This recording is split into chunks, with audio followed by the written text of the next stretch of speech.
Dear Katie, so much has changed, even just since you've been away. We moved into this house. I'm in a new school, and my big sister being gone for a year doesn't make it any easier. It doesn't feel real, but I'm not gonna let it faze me.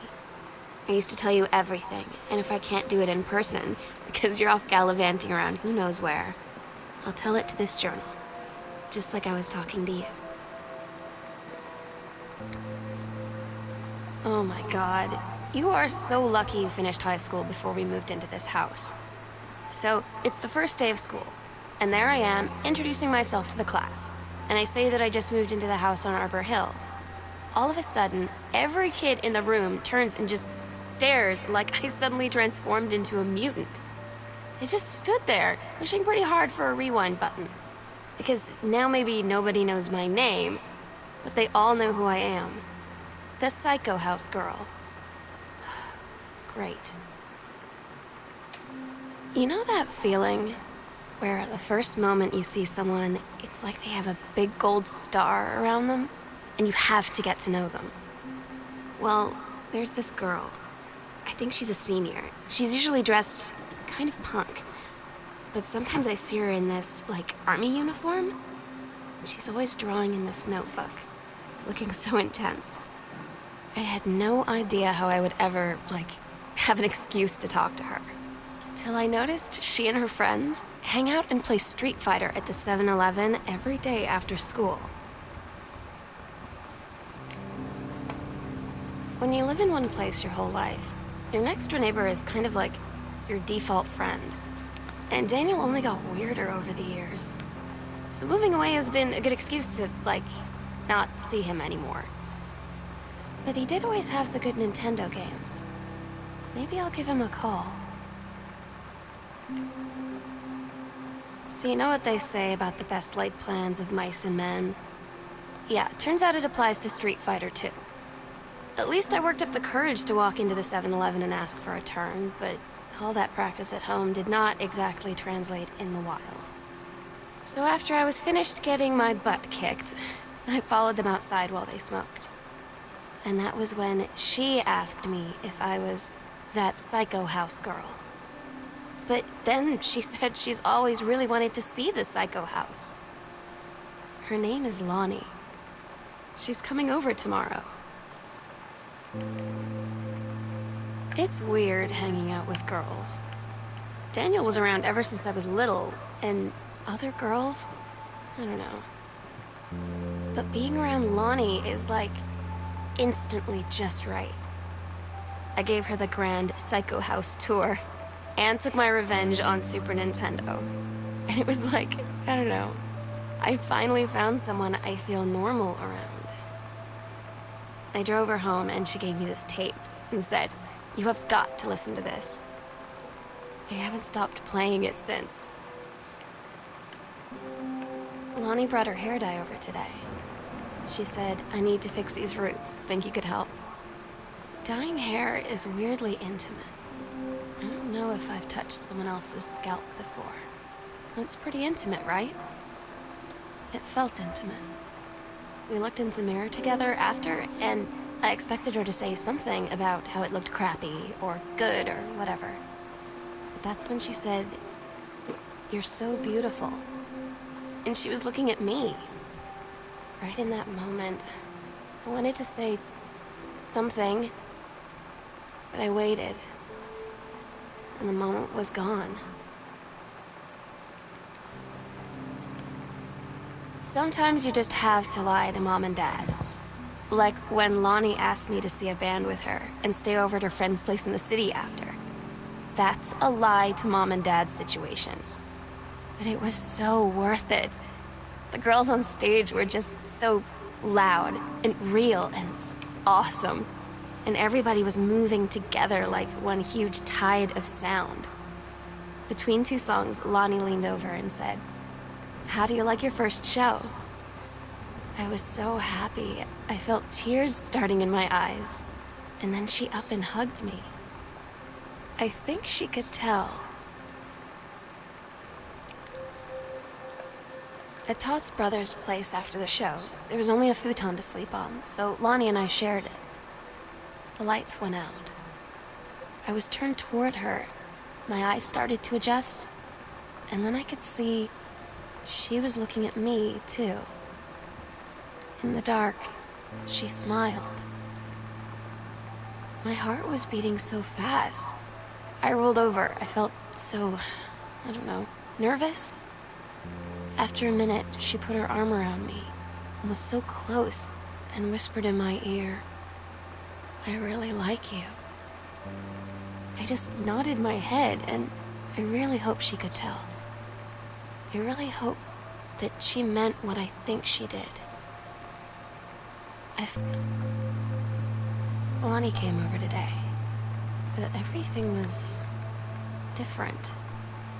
She was sitting at my desk chair, and she wouldn't look at me. Finally, I asked her what was going on. She said she felt like she'd done something wrong that night in the city. Like I must think... But I said no, there was nothing wrong. I just wanted to say... But I couldn't find the words. I felt like I was gonna cry, but I wasn't sad. She got up and sat next to me on the bed. I looked at her. "Lonnie, do you think you could ever..." And that's when she kissed me.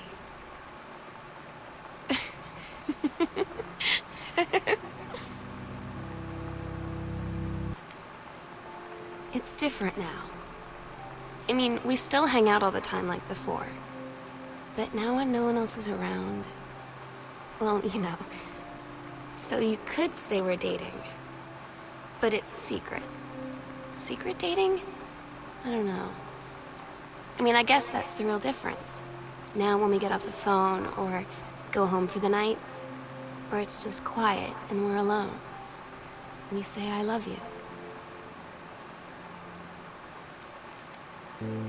I'm so stupid sometimes. I was telling Lonnie that I got into my college summer program thing, and I was all making plans like, you should come visit me, stay in my dorm room. But she said, "Sam, I ship out on June 6th. I was like, ship out? To where? She said, to basic training. What did you think I was doing all that ROTC stuff for? I guess she's been planning to join the army right after high school since she was like 12. And I guess she's really going to do it. So I was like, after graduation, I'm just never going to see you again? She said, let's just have fun while we can.